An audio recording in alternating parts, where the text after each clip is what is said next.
there's a system architecture document, and it's very high level and very short, but it just talks about, our initial high availability, disaster recovery, tooling, that type of stuff, what the will be depending on how many, tiers we got. And this is the entire document. So it's just remember it's in that same tech docs repo. Right. Oh, right. And with where you did the ASCII doc stuff, right? Yes. Okay, yes. Cool. Yep, good. Yep. Yeah, because I'll take that entire repo and put it into the Confluence then. Good. Yes. And then the recall that in that repo, wherever it is, in that repo, the rendered stuff is in the docs directory. Right. Yep. Everything under there. Right. So we were just looking at the rendered system architecture. Yeah. So okay. I think, Mac, I'm not 100% sure, but based on the way the stuff looked, I wonder, do you think that I'll be able to take the unrendered markdown and bring that right into Confluence? Because Confluence uses markdown too. I'm just not sure. No. Yeah, you might be able to. I think I'm going to start with that because that sounds like it would just be, the most efficient way to do it. But I'll just start there then and see what happens. Yeah. Cool. And if we want to have a little bit, I know we've got. It's not Glyphy. It's the other one. Lucid chart. Yeah. Right? I've used Lucid. Yep. Yeah, I've never used it. We used the other plugin, Glyphy or whatever. Yep. Previously, but if we want to get a little bit better with the diagrams rather than just pasting generated images for some of the stuff, maybe you add that plugin. Cool.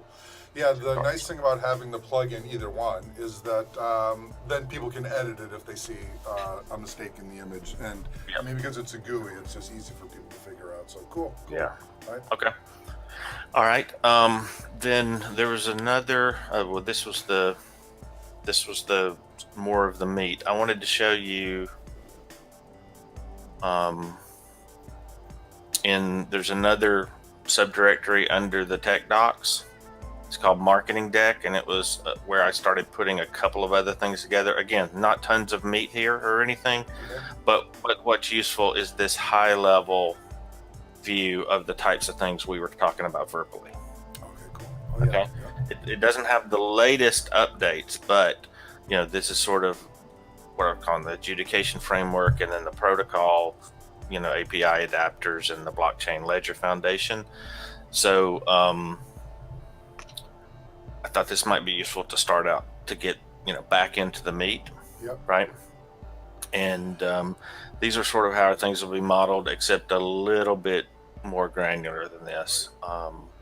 Where we talked about. So Mac, at a high level, well, there's many ways, but there's basically two ways that you can do, this type of documentation. And one is to make no assumptions, right? And say, hey, if we have a tester, then, and they're going to do attestations, they're going to have a full name, a company ID, a public-private key pair, where we have the public key, not the private key, probably, and just all of this, stuff that may be considered obvious, but hey, we document it so that we're clear on everything we have. The other way to do it is to do it at a high level and say, okay, we need to know who a tester is, and we just leave it at that, right? And we assume that, of course, we have their name and some sort of ID, and we have private public key pair, blah blah blah. Right. What is your preference? Is your preference to kind of keep it at the higher level, or to kind of dig down a little bit and put in some of the meat in there? And I'm good either way. I just want to follow whatever we think is right. So this is my short-term preference, and part of it's just CYA type of thing. Sure. Is to keep it a little bit higher level until things firm out. After we've got a few more weeks of development, or at least another week or two to get down the, work out the kinks from the theoretical data structures into the real deals, then we could be a little bit more clear. Now we can we can take that and describe these entities, and there's some role diagrams I already have in there that show the interactions, examples between some of these roles.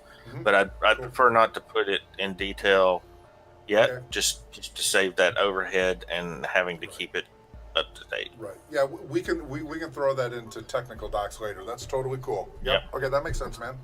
Okay. So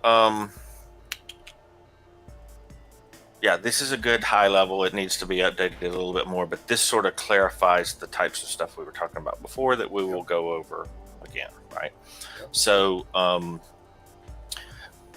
our adjudication system is basically the sum total of orchestrating all of these parts together, right? And there are various types of adjudication flows. Just at a high level, an adjudication is working through all the claims and evidence and proofs and trusted attesters to determine if a fact is actually considered a fact and what weight that fact has. And some of the flows can be synchronous, right? So it's like basically adjudicate something right now that, yes, I'm alive and I have just typed something, within the last 5 minutes. And that's more of a real-time level. Other things can be asynchronous where they're kicked off and, an attester gets an alert somewhere and they start, reviewing the evidence, etc. Okay. So that's the sort of two types of high-level flows. And again, we'll get into the details of each one of these things. Okay. And to the attributes of that, but just so we start out at the high level. Cool. Yep. And then one other thing I'll call out here before we go into details is that we actually have two types of blockchain ledger systems in addition to the more traditional implementation in Java. So we have a public blockchain, and it's not drawn in this diagram. So the public half of the blockchain, which is based on Ethereum, is mainly where we store the movement or transfer of value of tokens.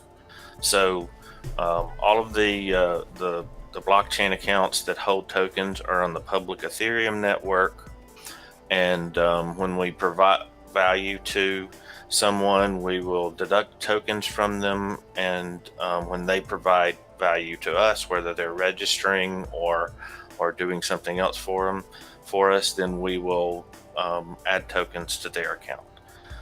The reason we're going to keep this slim on the public chain right now is because we're not trying to be a full DApp that does everything. The data storage costs of that are just tremendously high. So we will store those basic value transfers, and then probably some form of proof of value delivered in the form of references to the real data. And an example would be if we computed some large data set for one of our partners or clients that are interacting with the EXOCHAIN, and stored that somewhere encrypted that they could access it, then we might record an encrypted link or reference to that on the public chain to prove that we gave them access. And if they wanted to deny it, then they would have to, decrypt that. We could say decrypt that. They would have to say that, oh, this never happened. And we could say, yes, it did.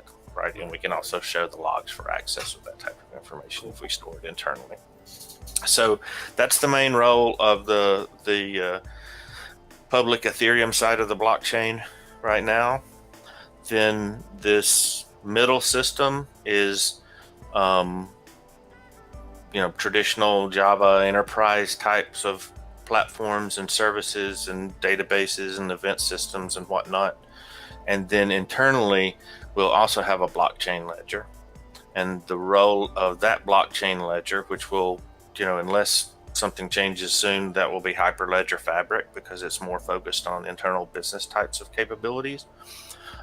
This blockchain ledger foundation internal side will be used basically as an audit log, an untamperable audit log, so that we can, we will record all changes when we add new claims or new claimants or those types of things, and then we'll record more detail on this private ledger to prove that we're operating properly, so that anytime we needed to open ourselves up to an audit for some reason, we can show the data in the public chain, we can show our traditional systems here, and then we can show our audit in the private ledger to be able to verify that, yes, we're doing exactly what we're saying we are. We're not fudging anything and that type of stuff.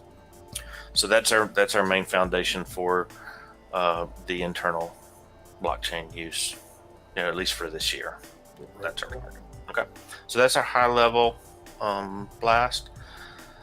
There's a high level overview of this flow of interacting with the EXOCHAIN. And it's basically customer systems. They can, this is Blue Cloud high level to start with for our initial capability of adjudicating a couple of user facts. They will log into a customer system that we trust, like Blue Cloud as usual. Then before they interact with that system, they're handed off to EXOCHAIN API. And this is a very high level. I have a more detailed diagram in one of the other docs we'll see. But you'll see that we authenticate it comes from the customer. We add our audit records.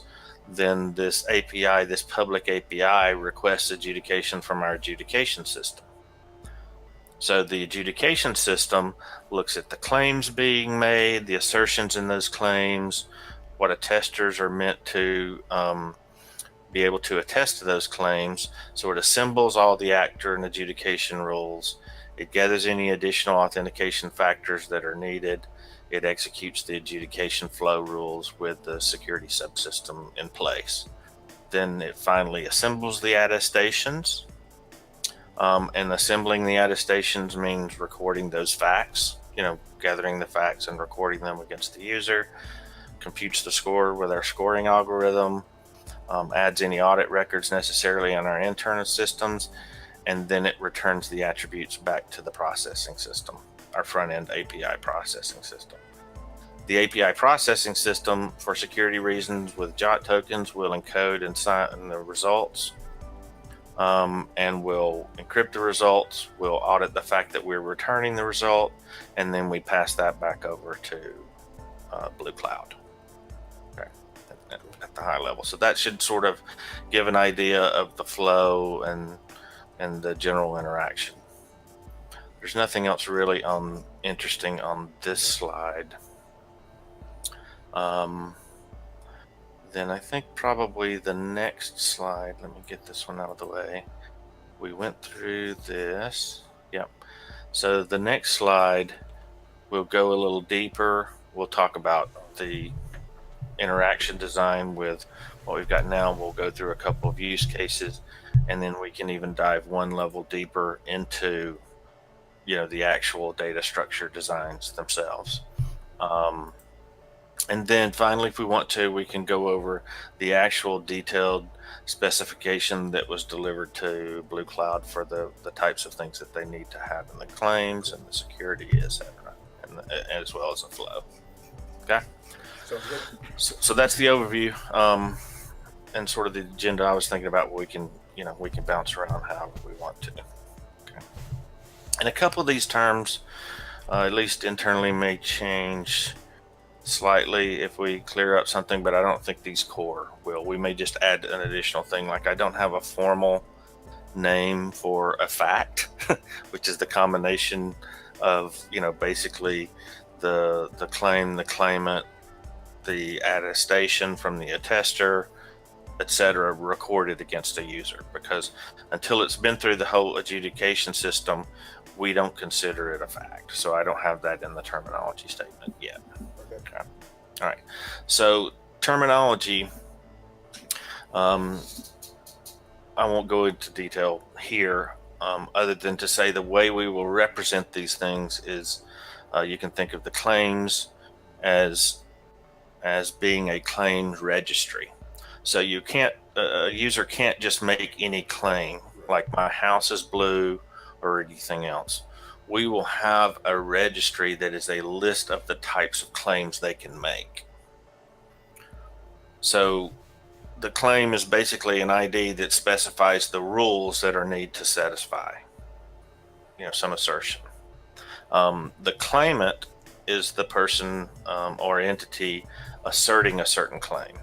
So if in that claim registry, claim ID 1 is, and we might could call that claim type, it might be in the data model design. So this is logical terminology, not technical terminology, right? But claim ID 1 may say that this user's over 21. Okay. The claimant would say, hey, I assert claim ID 1. Okay. That will be sent to an attester. Okay. This is all part of the adjudication process, so I'm not going to get into that. But that will be sent to an attester. Then the attester can delegate to various provers for automated systems, or the attester can directly demand proof from the claimant. And that'll become clearer as we get into detail. The claimant will provide any evidence back to the attester. If the attester trusts the information, for lack of a better term, then they will make an attestation to it. If they know for a fact that that claim is false, they will make a negative attestation to it.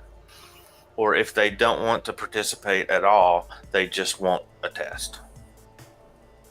Okay, they can just ignore it. So And if there I could made be multiple attesters making attestations for that particular claim. That's correct. Okay. Like I could claim that I'm over 21, and I could ask my high school principal that I went to school to do that if they were a trusted attester. I could ask the state of Georgia if they were a trusted attester when I lived there, and I could ask the passport office. Okay, all three of those could attest to that same fact, and those attestations would contribute to the score. Okay. Additionally, there will be timestamp information on when an attestation was made. Okay, because if someone, and say a medical professional, says that I'm certified to perform brain surgery, and they have to recertify every 3 years, and then these attestations need some way that they could expire. So there needs to be date information from that, so we can build that type of capability later if we need to. Okay. So at a high level, that's our terminology. That's our type of flow. We will go into more details, but yes. Can you scroll back up a little bit? So what is the fine point between a prover and an attester? An approver is an optional software entity role. Okay.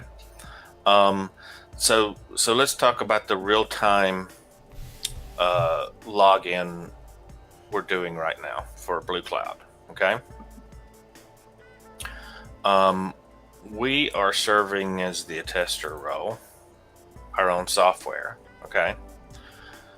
But a persona is the one that's going to handle the actual delivery of those proofs. Okay. So they're going to provide the proofs, and we're going to attest to their validity.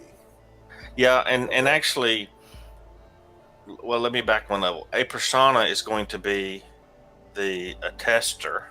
Sorry, I mixed that up because I was going through something else. A persona would be the attester for that fact. Okay. The claimant in this case would also be the prover, because they're required to prove that. Okay, right. Okay. They're going to give data for them to attest. Yes, to. and they would have the proofs. It's going to be a little confusing to explain this, because we need to put some use cases of how something could be one or more, but it's mainly to have the right level of software abstraction. Right.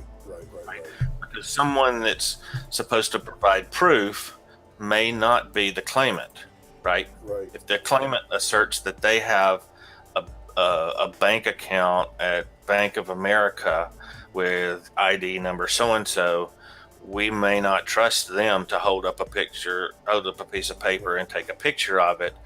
We may say, hey, Bank of America has to provide that, and right? then they would be the prover. Bank of America. They would be the prover, right. And they would provide the proof back to the attester, right? And the attester could approve it. So there are times when the prover maybe the claimant, may not. But Mhm. there's also times when the attester may be the prover. Yes, But on the other hand, they could be three different entities as well. Okay, I they got you. could they could be. These actors are can be thought of as roles, Right, exactly. Yep. right? Because in some cases, an attester may be a claimant, Sure. Yeah, yeah, right? yeah. They're all just identities, Right. and any of these roles can be implemented by automated software or by human manual processes. Sure. Okay, I get it. Okay, so that's why it's a little hard to explain, and I actually have to reset a minute and go back and go, oh wait, okay, here's the way. Here's why we have that level of abstraction. Okay, so let's go. I want to jump down in this document a minute before we go over use cases, just to talk about this activity diagram. So if we talk about that logical flow that I described earlier, at the high level, these adjudication flows, then it looks something like this. And this is in the interaction design document. Okay, and again, this hasn't all been updated, but basically this shows, the claimant will assemble the claims that they have at a high level. The claimant, notice I mentioned actor. I do that to remind myself these are roles as well, right? They ask them to adjudicate these claims. EXOCHAIN locates the appropriate adjudicator. It's a software component, person, whatever, for the claims, and then we get into the whole adjudication system. So we submit this to the adjudication system and say, hey, please make this happen, right? So the adjudication system will receive any of that information as well as any additional context it needs. The context could be geographic information, it could be time of days, it can be anything that we want to add into there later on that it needs in addition to the claims and the claim data, etc. Then a list of trusted attesters that can handle the claim are made. We will distribute the claim notifications to the attesters. Now, another option is to allow the claimant to pick which entity they want to attest to it. We'll have to try that out, because if there are 52 entities that or 50 entities, one for each state, that can attest to a person's age, well, if someone signs up in Georgia, right, and it says they live in Georgia and they're over 21, we don't want to automatically send out a notification to all 50 states to ask them to look at this, right? So that can switch. But basically, for the selected attesters, whether they're manually specified or automatically determined, then this represents forked parallel processing, potentially asynchronous. So this just shows that, for however many attesters are needed, we'll just fan out, in parallel and kick these attestation processes off, right? So they will look through all the claims that have been presented to them. They will look for identity provers. They'll send evidence requests to the prover, say provide evidence of this. They'll receive evidence, validate the evidence, and again, this is what the attester's doing internally in this thread, and then they will return the result of the attestation and send the attestation results back to the adjudicator. Okay, and so this is just fork and join as many as parallel as possible. We can wait and block on this join line, or we can let them just come in whenever. And then we record the adjudication results, and we may update their identity score. Again, it depends on those dimensions we talked about that we'll go into again. And then at any time, the claimant can, check on those results. Okay. So these are use cases put together, but in this example, this shows the way this works with Blue Cloud and our initial email and cell phone adjudication. And it's a fairly simple use case at this point.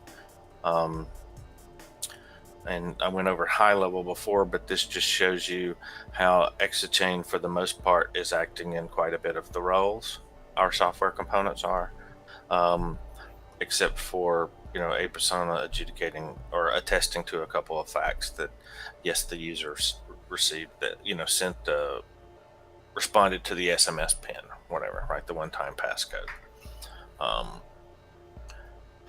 So we will control all of this, adjudicate all this, and then when we've collected the information about the user, they're attesting that their phone number is so and so, then we will send this to a persona, and there's an implicit attestation that the user is logging in from a secure context, a trusted area. And I'll bring that up in just a second. So we can send a persona this information, and they will basically send the user an auth code out of sideband, whether it's email or whether it's SMS, and then they'll return that response back to us, and we will process those. Okay, and we'll record those attestations, or however we need to do that to be able to manage it. And then the same thing for the email auth code.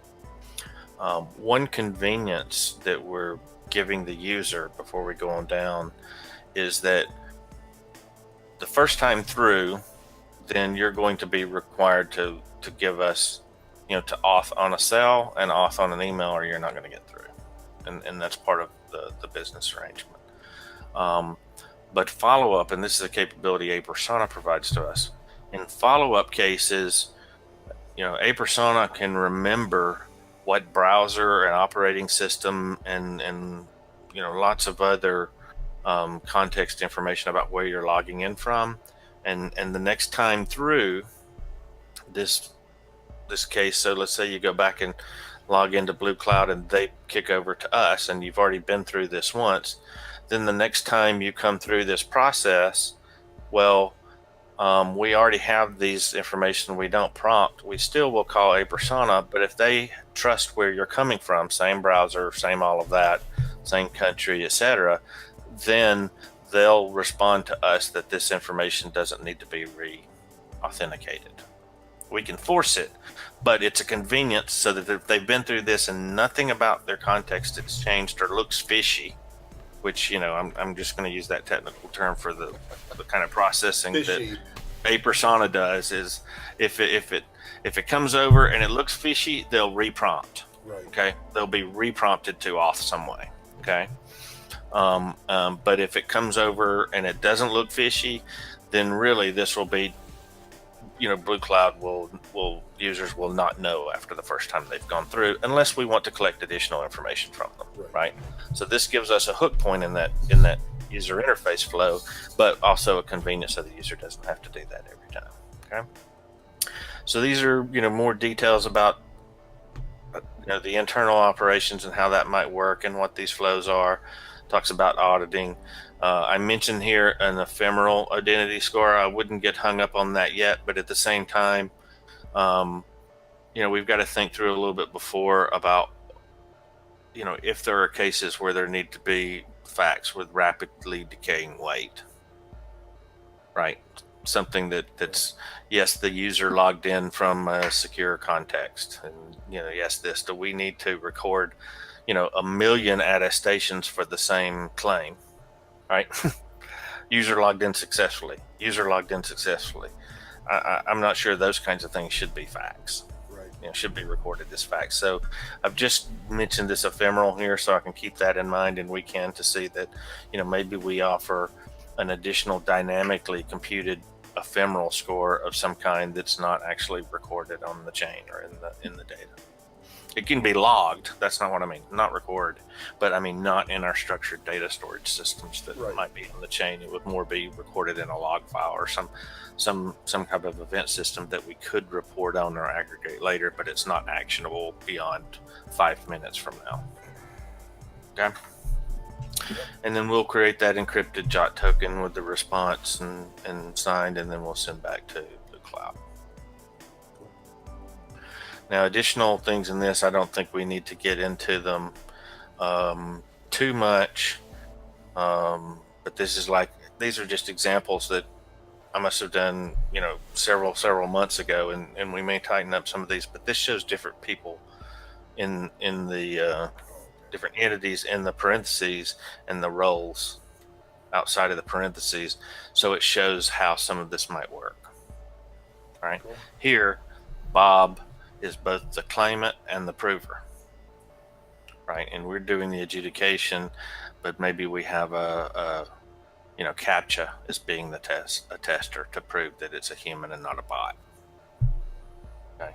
This could be an internal software component that could delegate to reCAPTCHA or whatever, but this just tries to clarify that, the same entity can serve multiple roles.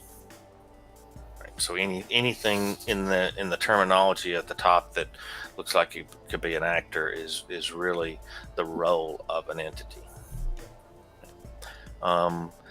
Just another is, here's something that shows where we may have a claimant, but EXOCHAIN components themselves are acting in all three core roles, right? For things like making sure the password's good. So this is just meant to call out how this works, because early on there was quite a bit of confusion trying to explain this several times about how these roles work. So that's what that is. And then we have the PACE use case for the contacts, and I don't have a lot of detail on that yet. I mean, we know what it is, but that's going to require some detailed design for the recovery piece. So you're supposed to be able to, register primary, alternative, and contingency type of contacts, but they have to be on the system too, and they are who they say they are, etc. And then Bob wants to have a password recovery type of feature, or private key in the case of blockchain recovery procedure, such that if I lost my password, I could contact N of M of these guys, like 2 out of 4. As long as 2 out of 4 approved that yes, my password could be recovered, then the user could recover their password. The issue there, or concern or thing to keep an eye on there, is that cannot be implemented purely in blockchain code, right? Because it's the chicken and egg problem for the root key. So if a blockchain contract can't encrypt something with a private key and decrypt it itself, because there's nothing private on the blockchain. Now, it could encrypt something with somebody else's public key, but there's no way that a contract could store a person's encrypted private key on their behalf to make it recoverable, and then have the contract decrypt that as well. Yeah. Right? So there's things we can do around that, but it's just that we have to keep around that, and that's why I'm saying this is going to have a little bit more careful design, right? Just for that particular piece. But otherwise, each one of these, actors, there will be claims that this person is primary, and this other person is an alternative contact, and this other person is a contingency contact. So maybe that's 4 claims, or maybe we just distinguish it, say one claim that this is a PACE contact for me, however we want to do it. But basically, the other side of this partnership, the contact themselves, has to agree that they are. So in that case, they're the attester. All right. If I claim you're my primary contact, right? So I send that to EXOCHAIN, and there's a claim, like claim ID 2, that says the other party is a primary contact. Then I make that claim, and I say, here's the party's address, and that's your address. Then EXOCHAIN has to adjudicate that, notify you that, hey, this person is claiming that you're a secondary contact, or that you're a contact of theirs for this particular role. Then that user has to agree to it. So sort of in that case, they're an actual attester, right? So the goal of this document was to cover these high-level twists of important things that we've got to consider and keep in mind. Okay, and then we went through the interaction diagram, of course, already, like the high level. And let's see what I've got. Oh yeah. So if we go into data model level, so we go just a little bit deeper, and I think this is where you're going to make me open up a spreadsheet or something, right? So we can do these records. So let's just walk down the left side at the high level. We'll have standard conventions for doing things like storing UUIDs, not using database server stuff, but I don't know that that's that interesting for the public side of this type of information. We'll be storing metadata about every record, etc., at least in our database, and we won't be storing all of this on the public chain, of course, because it's just very, very costly from data storage. These are some of the standard fields, etc. But where we get into more interesting is the actual data models themselves. And reading this is going to be nauseating in a way. I mean, this is for you personally, right? But most of this stuff will be these common fields, right? The meat is all up here, and then the common. So it looks like tons of stuff, but it's not really, because all this that's all repeated. Right? Yeah. So you just look for the first three things that are unique at each thing, right? So the claim type, I called it claim in the logical diagram, and we'll tighten up what this, we'll get it tight. Again, these documents were made over time, but this is going to be represented internally by a claim type, right? So it's a registry of claim types. So the claim type is basically, a title that says owns email, and this is a registry that only we can edit, or somebody we provide. So you can't just make any kind of random claim. And a full description. There's room for a description in case it has to be a human. Then that's doing the attestation. They need to be able to see exactly what conditions are supposed to be met for them to attest to it. Right? In this claim type, Mac, so you've got let's see. So you've got string, which is claimant owns email, basically. Yeah. But where's this is not a binary, like claimant claims are over 21, so it's true or false. But where do you store the value that is the email? So you're saying Paul C is claiming that he owns, kerwoodd@gmail.com. Right here. 4 or 5. Okay. Yeah. So we'll hit that in a second, or I can jump to it now. No, it's cool. We'll get to it in a second. That's fine, brother. Yeah. Okay. So the claim type is just the parent record for the claim registry. Right. And it's a short title that we could use for drop downs or whatever. Although, we'll do some kind of lookup, because this could potentially be thousands of things in this registry over time. Right. There's also this registry, so you can have two duplicates called owns email. I mean, I'm going to prevent that, but what I mean is logically, right? You could have two different ones if we allowed them through, but they could have slightly different descriptions, right? So we had to be, there's enough room in the description here. This isn't the detailed rule assertion of the claim. This is the overall, but this short description might say owns email personal, and another segment owns email corporate.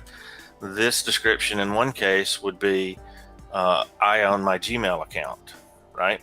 But in the corporate case, I don't own that. Google owns that, right? So I'm just twisting the semantics there to say how we could, have this flexible, and the description here is meant to represent the overall semantic description of this claim type. Okay, a claim type can have one or more assertions. Okay, so these assertions are tied back to the claim type. There's a title. This is where the over 21 goes. Okay, now in some cases this title would be exactly the same as the claim type. right? But there has to be at minimum one assertion for a claim type, right? So if this said over 21 in the US or over 21 or whatever, then this is just a descriptive header. There would have to be one assertion child record tied to that. And again, this is still a registry style information. And this title would be the same thing, over 21. This description tells the attester specifically how to attest to that if it's a human, right? So imagine the legal case, right? If you're getting this, you're an attester and you're getting it, and you need to pop up the rules that say, under these conditions you can attest to it, under these other conditions you must not attest to it, right? So this is intent to provide that type of detailed description. Would an example for the description there be then the identified user was born before, today's date in 1980, so that means they're over a specific age? Well, in this case, no. You're close. That higher level might be at the claim type. This would say this particular, remember there can be multiple assertions per claim. Yep. So this one might say the user has presented a valid driver's license held up beside their head, right, and another in their right hand is a newspaper that is current of the New York Times, and they have taken a picture of that and provided it to you within 1 hour of request. Okay, so to continue on the example that you used earlier of the state of Georgia, so if it was the state of Georgia, though, doing the attestation, that string may be, hey, I looked it up in database 37, and I see that person's social security number, and their date of birth indicates that they are over 21. Yes. Okay, I see what you're saying. Okay, cool. Okay. And then this proof rule is just a placeholder now for in case we need to put metadata for like a rules engine or something for automated types of stuff that's not human yet, and that's not fully fleshed out. But we will need something, because I don't want code that has 500 if statements, right? It says if type ID of this, then this, then this. So I'd rather have some type of a rule language or something in there attached to it. Now this could be external description as well, as long as there's some way to make sure it hasn't been tampered with, right?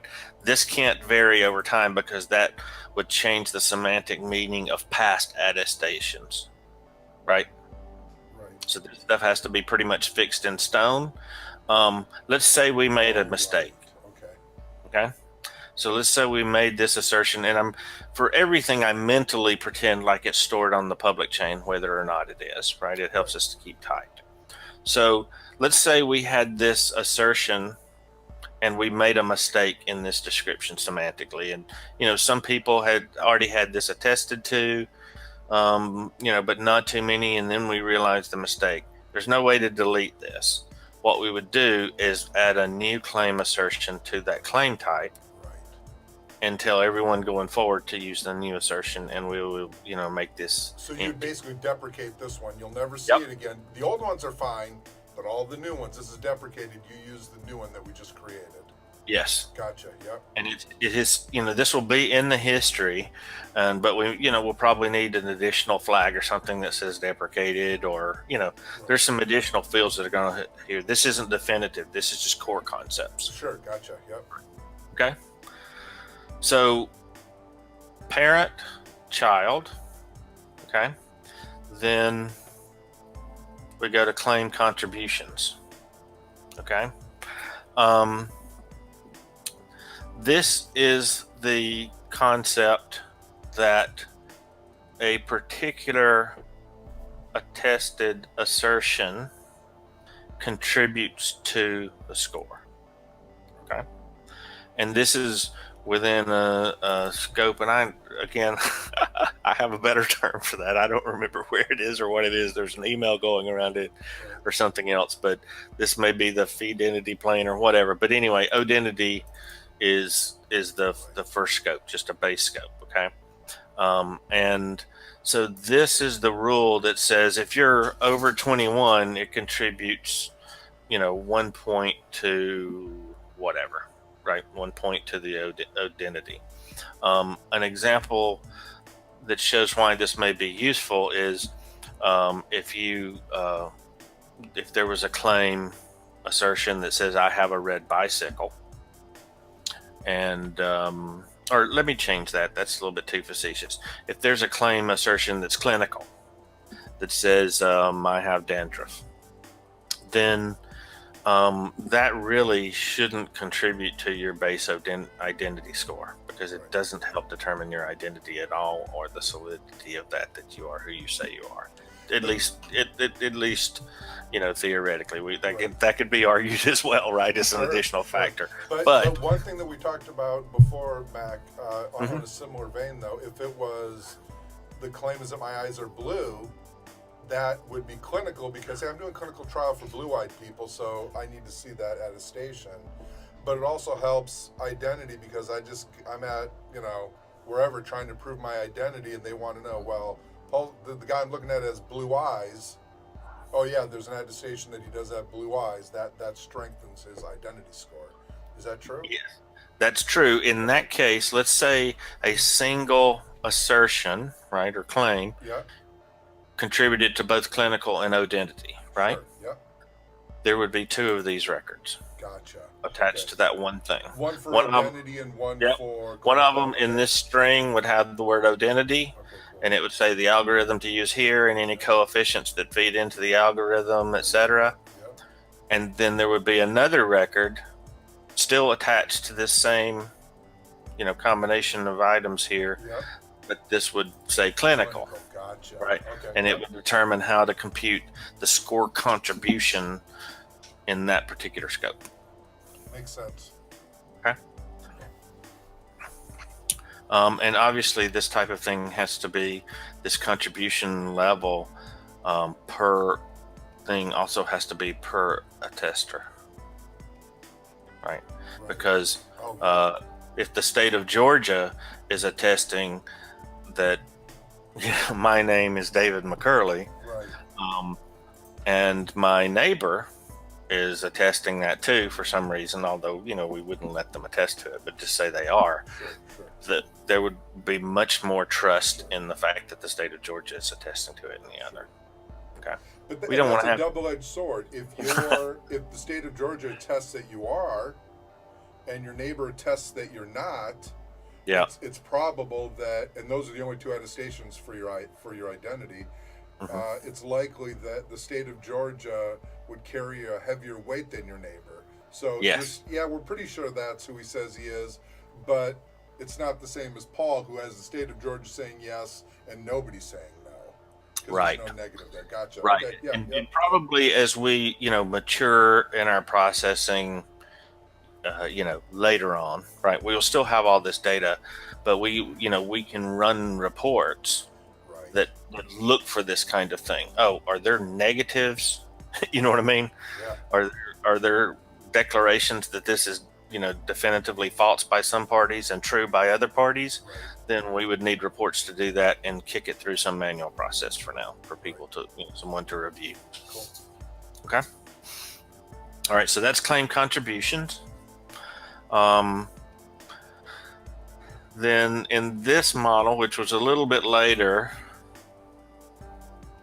the claim, it's confusing because here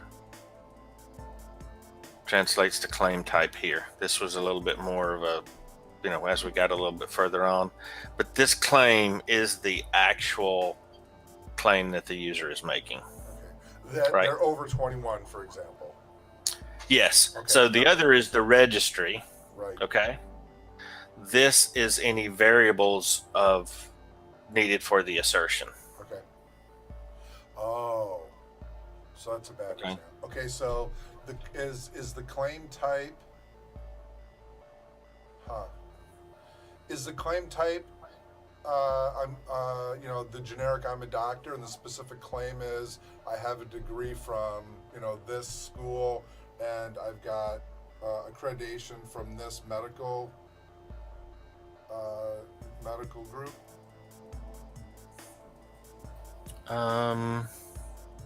Well, a claim type is a Claim. type, and a claim is an instantiation of the type. Yes. Gotcha. Okay, I was overthinking it. Okay, I Yep. got it. Yep, that makes Yep. sense.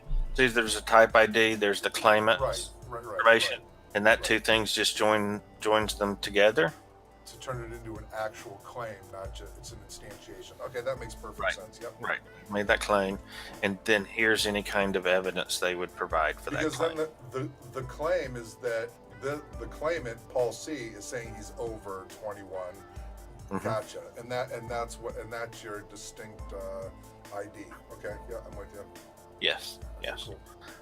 Now, we'll have to provide some type of support for variable values in the claim. So, for instance, right, if some people cared if you were over 18, and some people cared if you were over 19 and over 20, legal ages of consent everywhere and that kind of thing, we wouldn't really want to have, I don't think, one claim for every year old you could be, right? Oh, So that'd be horrible. in that case, we want a more generic type of claim that says the claimant asserts that they are of a certain age or older, or that their date of birth is yes, right. yes, their date of birth is blank, and we have to provide the mechanism to fill in that blank and transfer it through. So the email and address, I assert that Yeah. I'm kerwood@gmail.com. Yeah. I'm not asserting that I have email. I'm asserting that I have a specific email. right. Okay. Yep. Okay. All right.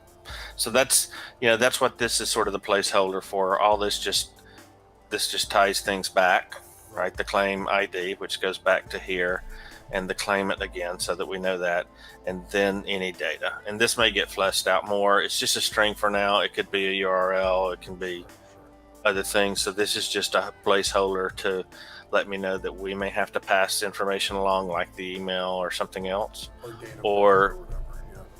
yeah. Or if it's purely in-person type of interaction with notary or something, then maybe no data would be passed from the claimant into the system, but just the something coming back out, right? Sure. Yeah. Right. It's just a binary. Right. Yeah. I'm claiming that this is true. Yep. And then the attesters will say, "Yep, it's true. I've seen the proof and it's true," or "I've seen the proof and it's false." But there's no variable. I'm saying Right. To use the original example, I'm over 21. Right. And I agree with you. That's a good illustrative example, but not a good practical one. Right. Yeah, that makes sense. Yeah. And so data here, it could just be, say, the claimant will present the evidence in person, or this may be a reference to a document store or 9 fields, or this is just a mental placeholder to make sure we have the right flexibility fleshed out as we're doing, building the rest of this out. Okay. So now we get into the attester.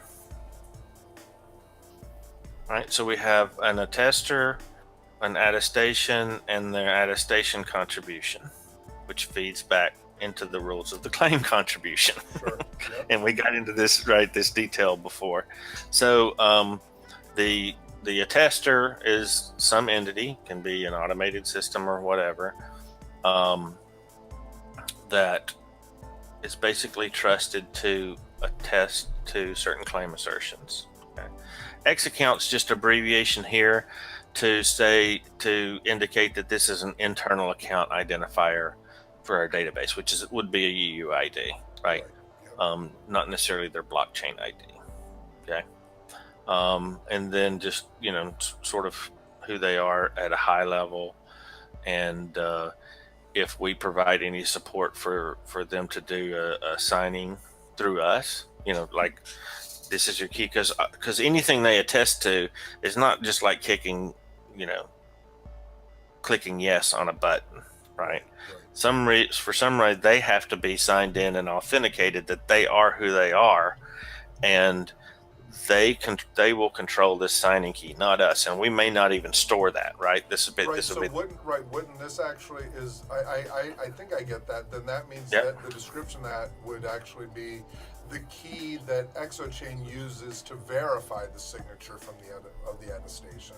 Yes. Is So it a reciprocal key? yeah. Right. So Okay, these are like reminders to me. This will change some and get more in depth, but Sure, sure. obviously an attester, in the purest sense, they have their own EXOCHAIN account. They know their own private keys, and they would have a private key that they use for attesting and nothing else. They use for signing attestations, right? And so when they attest to something, then they actually sign that attestation with their private key, and we have registered their public key To verify. here, Right. right? Yep. So we can verify, and it goes on record forever, and we can't attest on their behalf. Right. Exactly. Okay. Right. So that's provable. So that's the public key of the key pair for signing. I gotcha. Yep. Yeah. Cool. Yep.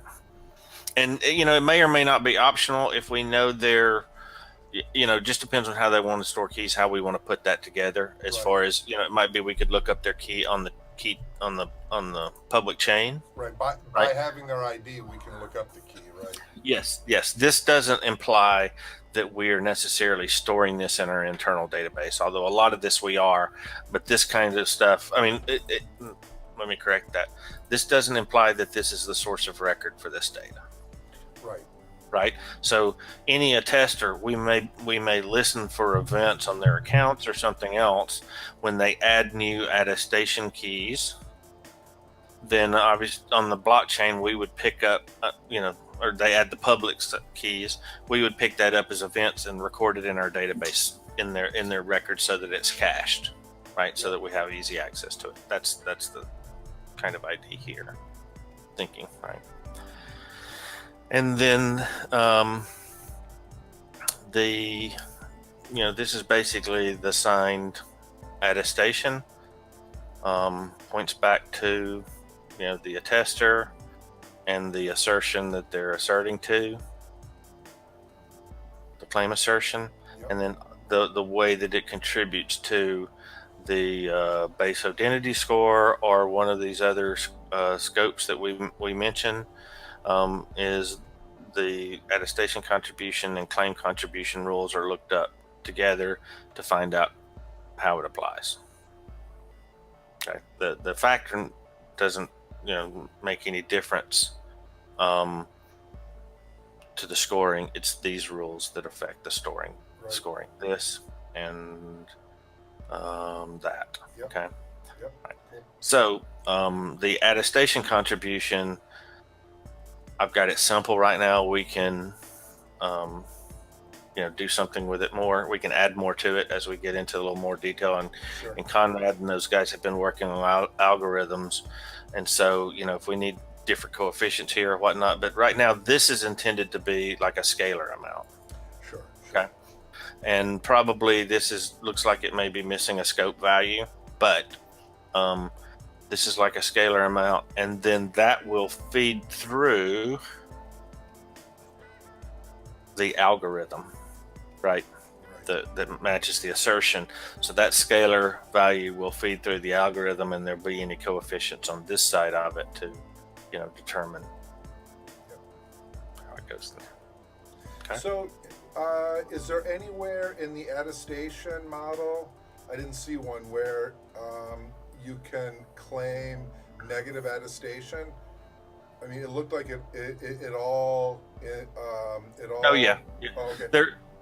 There will be. I don't think it's in this document. Oh, okay, cool. Yeah. No, I knew it was going to be there because you had talked Yeah. about it, but I didn't know if it was in that doc. Okay, cool. Yeah.